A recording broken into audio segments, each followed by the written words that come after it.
Salutare prieteni și bine v-am găsit la un nou tutorial marca Playtech.ro.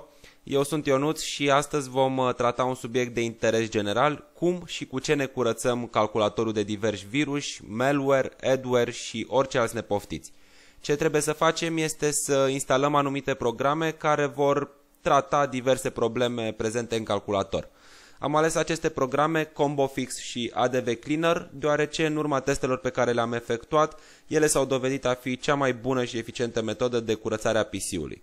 Ce trebuie să facem este să intrăm în browser, unde vom accesa pagina bleepingcomputer.com, de unde vom lua programele menționate mai devreme. Așadar, bleeping computer.com, unde în secțiunea de downloads veți observa în stânga cele mai downloadate programe în această săptămână.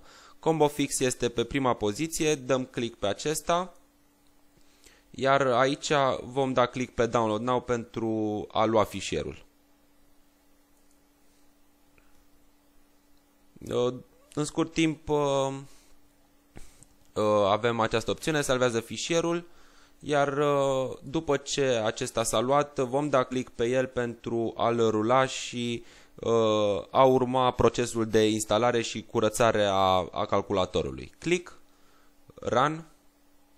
Observați că instalarea a început, iar odată cu finalizarea acesteia veți putea urmări dintr-un panou de comandă pașii de curățare.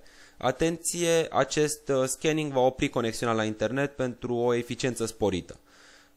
După ce va urma anumite stagii de căutare, acest antivirus va iniția procesul de ștergere a fișierelor infectate. Ar trebui să dureze aproximativ 10 minute, dar timpul se poate dubla cu ușurință în funcție de nivelul de infectare a mașinii de operare. Procesul se va încheia cu un restart al calculatorului, de care se va ocupa tot acest programel magic. Observăm panoul de comandă pe care l-am pomenit, unde vom primi informații clare în legătură cu scanning-ul ce are loc. Aici mă refer la a nu restarta calculatorul manual sau să nu rulați programe până nu se încheie procesul de curățare. Vă spuneam că totul se încheie cu un restart, iar odată reveniți în Windows, aceeași instanță ComboFix va continua în crearea unui log report, adică o listă detaliată asupra scanării ce tocmai a avut loc. După cum vă spuneam, procesul ar trebui să dureze 10 minute, dar din experiența proprie vă spun că trebuie tratat cu puțină răbdare. În continuare ne vom ocupa de partea de adware al calculatorului, adică virusii care vizează browserul și experiența online. Aici pot fi search engine-uri, adică motoare de căutare, toolbar-uri și orice programe nepoftite pe care le-am putea avea în browser. Revenim așadar pe același bleepingcomputer.com, unde secțiunea de downloads vom downloada și rula acest program ADV Cleaner. Click. Aici putem observa că acesta a fost downloadat de 8 milioane de ori, iar ComboFix-ul pe care l-am prezentat mai devreme are undeva pe la 17 milioane de downloadări, fapt ce nu poate decât să întărească eficiența acestor programe. Download Now. Iar în scurt timp vom salva fișierul și îl vom rula. Salvează fișierul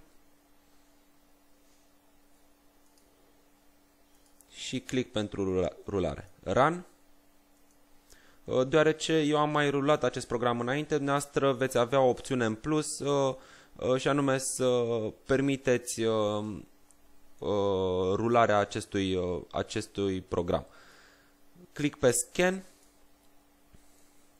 Iar în acest timp se va face o căutare completă în calculator, iar aici în porțiunea de jos veți găsi diverse fișiere infectate, fie că sunt registri, foldere, servicii sau pur și simplu programe în browser. O alternativă foarte bună la acest ADV Cleaner este Junkware Removal Tool. Diferența ar fi că procesul nu se încheie cu un restart al calculatorului. Vom rula și acest program în paralel, salvează fișierul și click pentru rulare, Run. Observăm un panou de comandă unde vom fi somați să apăsăm orice tastă pentru a începe scanarea. Lucru pe care l-am și făcut. Observăm iarăși că se face un backup al regiștrilor în cazul în care unul dintre fișierele infectate care urmează să fie șterse ar putea fi vitale pentru sistemul nostru de operare. În acest timp ADV Cleaner a terminat scanarea, iar tot ce trebuie să mai facem este să apăsăm pe acest Clean pentru a scăpa de fișierele infectate. După apăsarea pe Clean veți mai primi niște informații adiționale vis-a-vis de cum funcționează și ce programe vizează acest program, iar totul se va încheia cu un restart al calculatorului. Acestea fiind spuse, eu vă mulțumesc pentru atenție, vă aștept cu comentarii, feedback și sugestii. Pe săptămâna viitoare, o zi minunată tuturor!